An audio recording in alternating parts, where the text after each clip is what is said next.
What is up, Waffle Gang? I do hope you are well. My name is Mark, and today we're checking out some Reddit stories.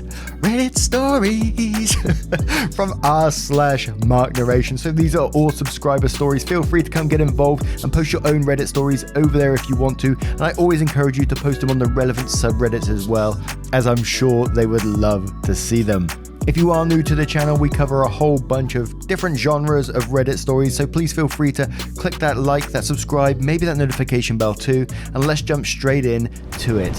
I've been absolutely loving these just recently, guys, so thank you so much. And we're starting off with Bitter Simplicity, who comes in with a Nightmare Neighbors post who says, HOA president terrorizes neighborhood and targets my dad. It does not go well. Spicy.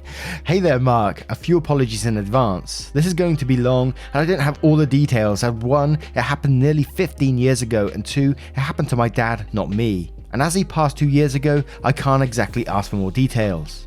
Previously posted in Petty Revenge, but I thought Mark would get a kick out of it. You know I will. Backstory: when I was about 8, my folks bought a house in a gated community that was still being built, so they got to pick their lot/house model. We were set on a street corner that could hold 2 houses back to back.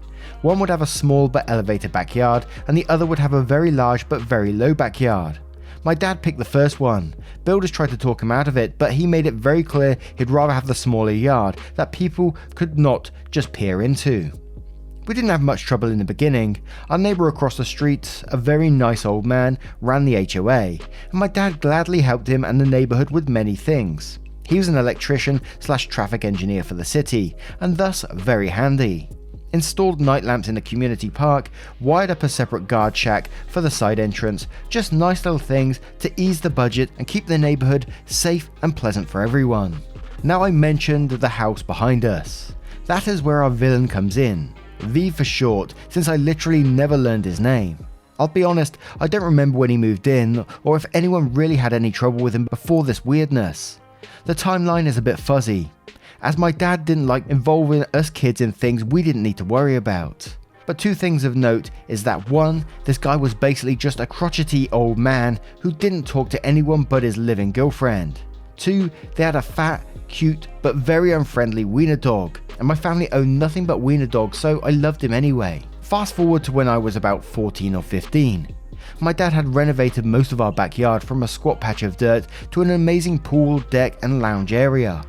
Everyone had friends over often to swim and hang out. One night I have a sleepover, just a couple of girls, and we're swimming at night because we can. Our pool had an elevated back splash/waterfall that we loved jumping off of, which happened to let us see over the wall into old man's yard. Not that we cared, he was never in it and didn't have anything except a patch of grass for the dog to piss on. As we're goofing, swimming, not even being that loud, the dog comes out and starts barking. Me and the girls giggle, wave at the puppy and keep swimming. A day or 2 later, I come home from school to find my dad with a letter from V. The grammar was awful, the content's aggressive and a little crazy, and multiple exclamation points after every sentence. This dude accused me and my friends of a bunch of crap I can't remember, except that we apparently threw rocks at his dog, and he was going to call the cops on us if we didn't stop spying on him. My dad laughed because we don't give a crap enough to spy on his boring yard, and as he so aptly put it, those girls love animals more than they love people. They're not throwing rocks at your dog. Don't recall exactly how that blew over, but I promise it's important.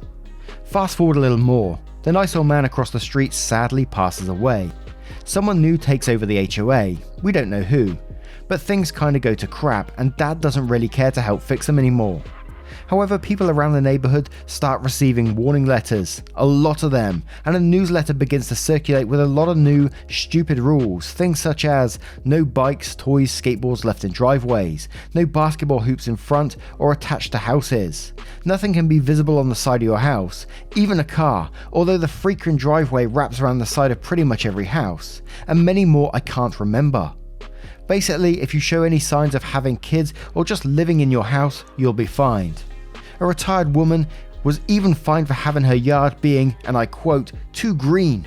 She had a gorgeous, well-maintained garden, and she was forced to replace with gravel. The newsletter also warned that if your dog left poop anywhere, don't be surprised to find it on your doorstep. I always scoop the poop after walking our dogs, but I still recall Dad snarling, "If you put shit on my doorstep, I will come to your house and personally feed it to you." Now my dad was pissed. The neighbourhood was literally nothing but retirees and parents with young kids, few of whom could afford all these ridiculous fines.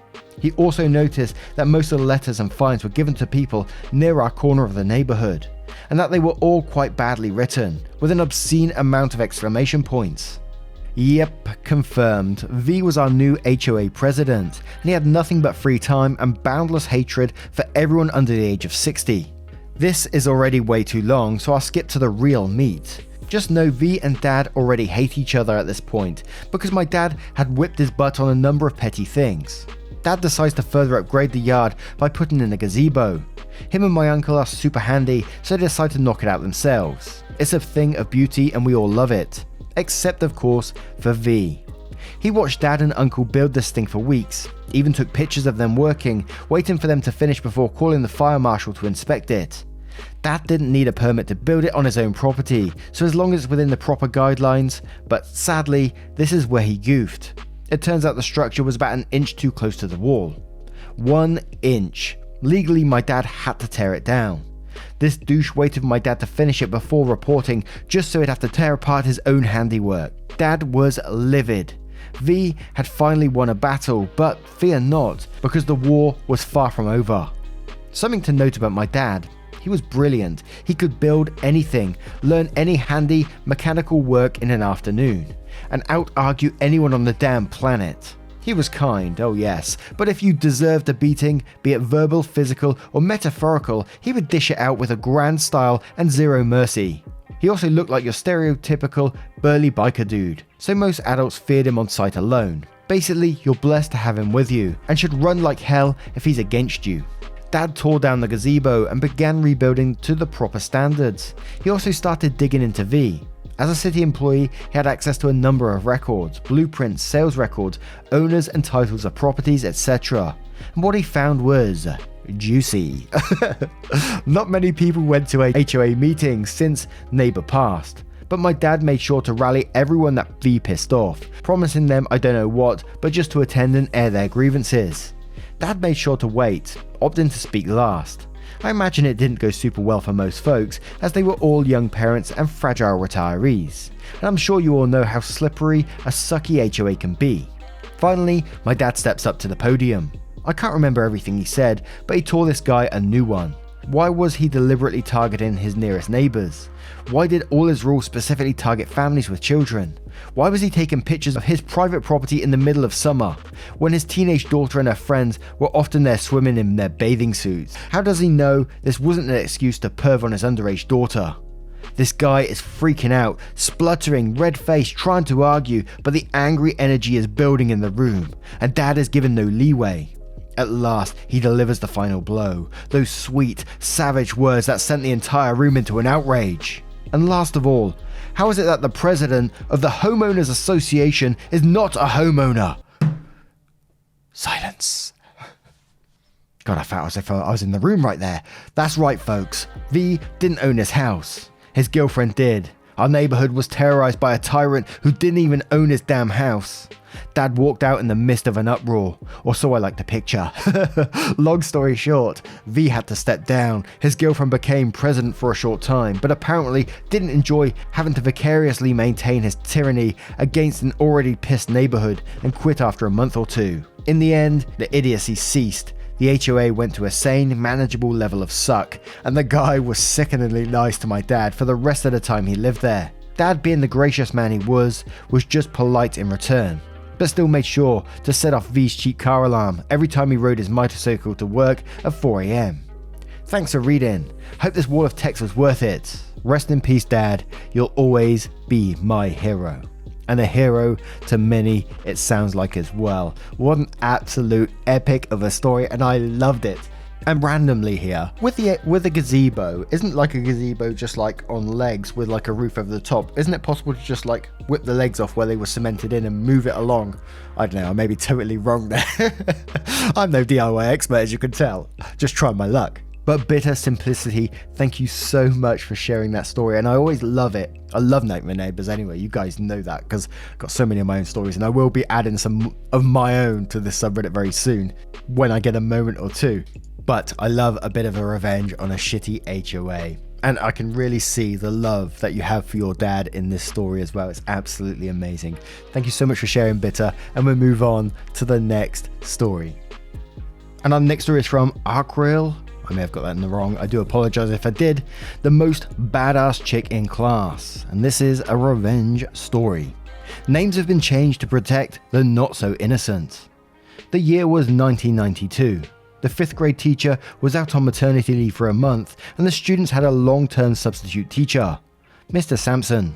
He was a dick. Mr. Sampson was well known to some of the students because he was a minister at one of the churches. The kids who went to his church, whom he regarded as his, were often given special treatment, which is to say they were almost treated like human beings. All the other students were, in his view, a bad influence on his kids. Among these godless children, there were 2 for which he had a special disdain: Jimmy and his twin sister Jenny. Mr. Sampson had some negative feelings towards their parents' lifestyle, which he projected onto the children. Their parents owned and operated a small bar. Hold your gasps and clutch those pearls, it gets worse. They sometimes dropped their kids off to school on the back of their motorcycles. I know, truly evil people. Lol. Mr. Sampson loved to make an example of Jimmy and Jenny whenever he could. Mostly, they took his abuse in stride, as they were for the most part good kids, but one day, things went too far. Back then, there weren't cell phones and cameras everywhere to record the misdeeds of teachers. While some progress in civility has been made, for example, your parents could sign a form to opt out of allowing the school to use corporal punishment, some of the older, more traditional teachers felt those policies were too soft. Unless another adult witnessed a teacher cross the line. It didn't happen because, as everyone knew, kids lie and make up stories.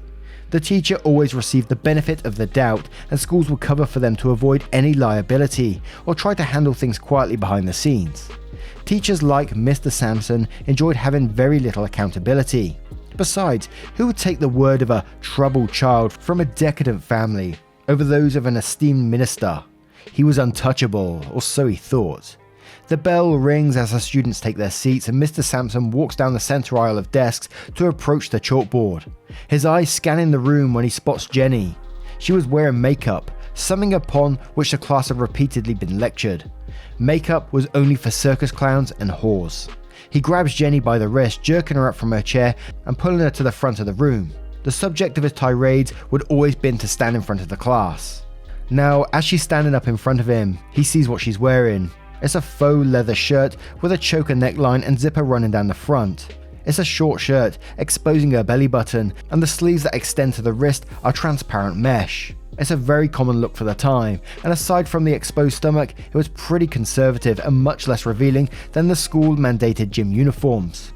But the mesh sleeves set him off. He demanded she change into a gym shirt right here and now, in front of the class. Jenny sternly refused. Mr. Sampson was a self-righteous asshole and a bit of an idiot, but not a monster. He mistook the shirt for 2 garments, and the sleeves were a different material than the rest. He thought it was a tiny jacket over another shirt, and without hesitation yanked the zipper down, exposing her chest to the class. It was 5th grade. There wasn't much to see, but consequently, not much need for a bra either. She stood there in shock, with tears running down her face, seemingly afraid to move. Mr. Sampson was also in shock. He clearly realized his mistake, but it was not in him to admit fault. He was far too stubborn for that. He began berating her for not wearing a bra, as he threw an old dirty gym t-shirt at her and told her to hurry up and change, which she did.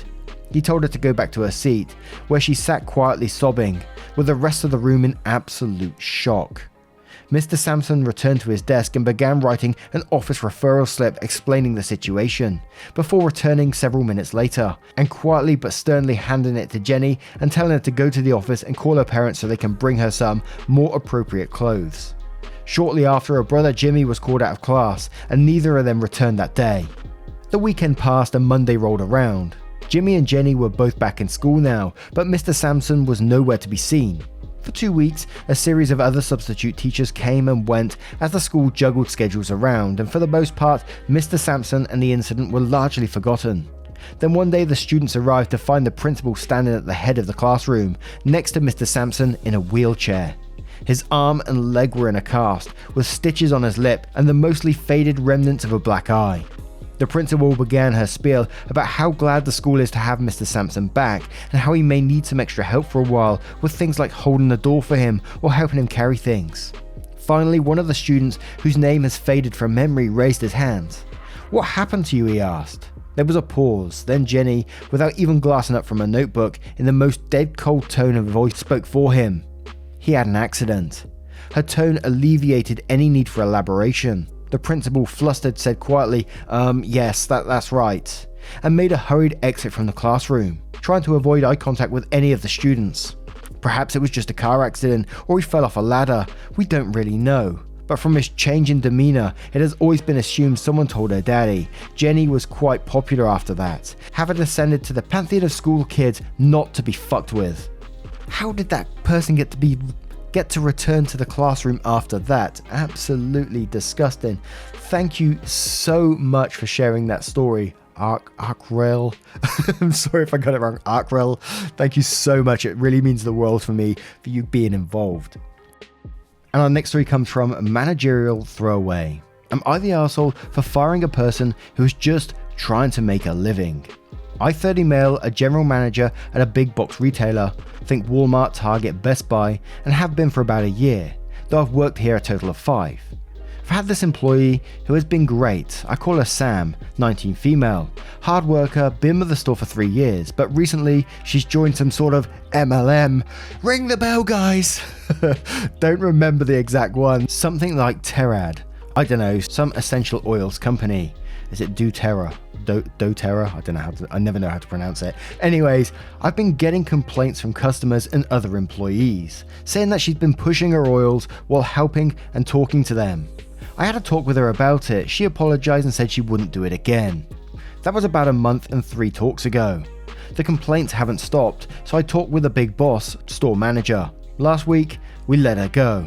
Well, since then, other employees have complained to me that it wasn't right. She was just trying to make a living. While I understand that it's strictly against our policy to run a side business while you're working, and to my knowledge, it's that way with most stores. Plus, we sell essential oils, so by doing this, she's directly interfering with our business. So, am I the arsehole? Edit, it's easy to think you're an arsehole when you've got a dozen or so people that you're rather close with telling you that, but it's easier to think otherwise when you've got 400 people saying you're not. I say 400 because I also posted this on Am I the Arsehole? Thanks to everyone for your judgment on this. I really appreciate you all. Not the arsehole, and I'm going to simply approach this from a company policy. She's breaking company policy. Not the fact that I fucking hate MLMs, but hey, we'll go straight to the comments for this one because I think it's a pretty simple one from me. With Irish Bridges saying, you didn't fire her for just trying to make a living. You fired her for shilling products that your store doesn't carry while on the clock. That's like a cashier at McDonald's handing out adverts for, I don't know, HelloFresh. Or that one Reddit story where the employee of a vet clinic and boarding kennel was skimming clients for a pet sitting side gig. You gave her warnings, she ignored them, you fired her, the end. It's her fault for being a sucker and a liar. I'd also keep an eye on those employees who complained about firing her.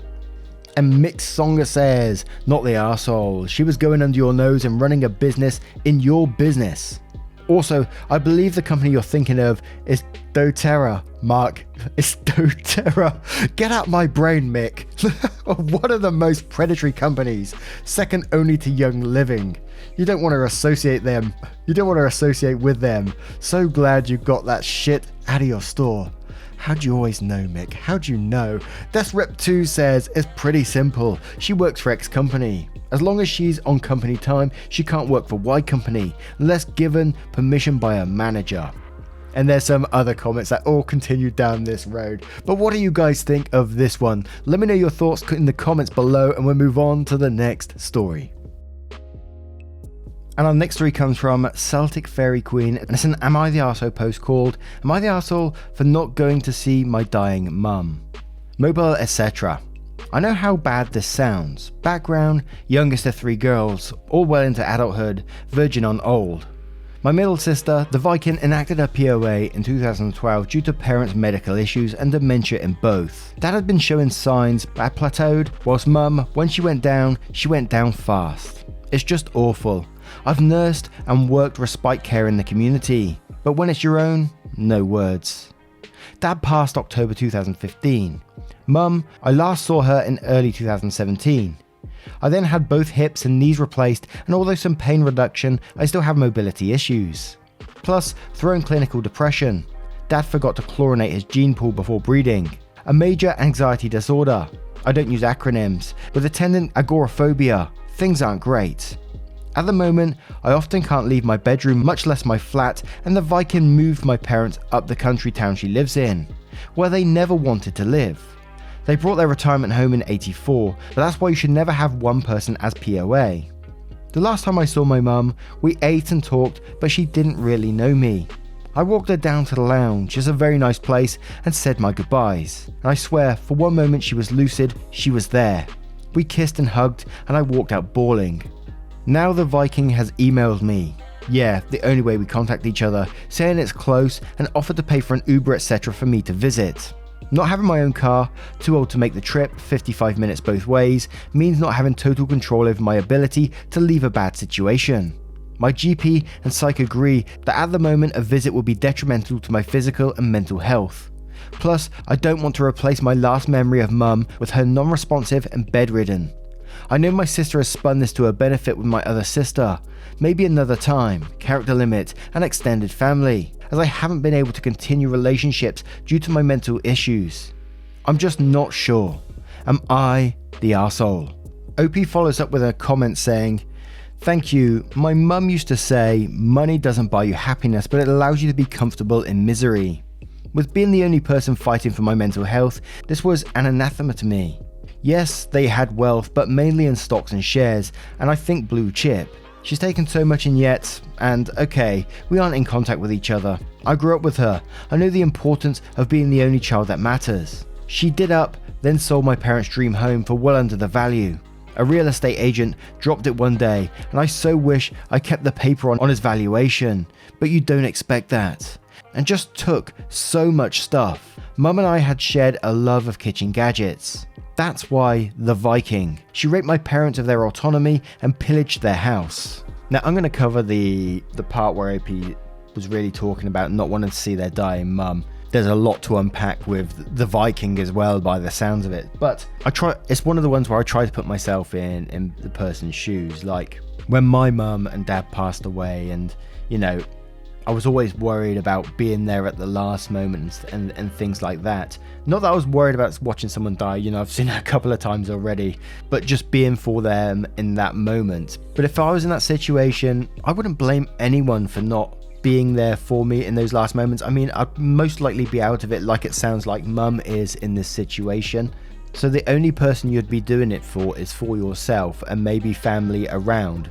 But this is your choice. You need to look after your mental health, your well-being in this situation as well. And that's the way I feel about it. That's what your mum, and I don't want to put words like in your mum's mouth or anything like that, but that's what your mum would want, and I'm pretty damn sure of that. Your mum would want you to keep a lasting memory, one that means a lot to you, and not to ruin that memory by seeing something that you potentially don't want to see. And I hate to be all down about it in this, but death is not a pleasant thing to see. It's not. A lot of the time, it's not family gathering around and watching someone slowly slip away. It's not pleasant. Seen it 3 times in the last 2 years, and you know, it doesn't get any easier. So I don't blame. I won't go into too many more details because I don't want to upset anyone. But I wouldn't if I was you. I'd look after yourself. It sounds like that you need to look after your mental health in this situation. Don't blame yourself one bit for doing what you need to do for yourself. Much love to you. My heart goes out to you. As always, continue posting your stories if you want them to be read out on our channel. As always, I'm not sure if I can read every single one out, but I do try my best. But there is a lot there at the minute. I mean, currently looking at the members on that subreddit at the minute, there's 574 people getting involved all the time, posting friend art and all that kind of stuff as well. Absolutely love it. Thank you so much for being involved. If you want to support the channel further, you absolutely can, but as always, never any pressure to do so by clicking that join button down below for YouTube, or clicking the link tree in the description and clicking Patreon and joining up there. Thank you so much once again for your love, time, and support, and I will see you cheeky so-and-so, in the next one. Take care, guys. Much love.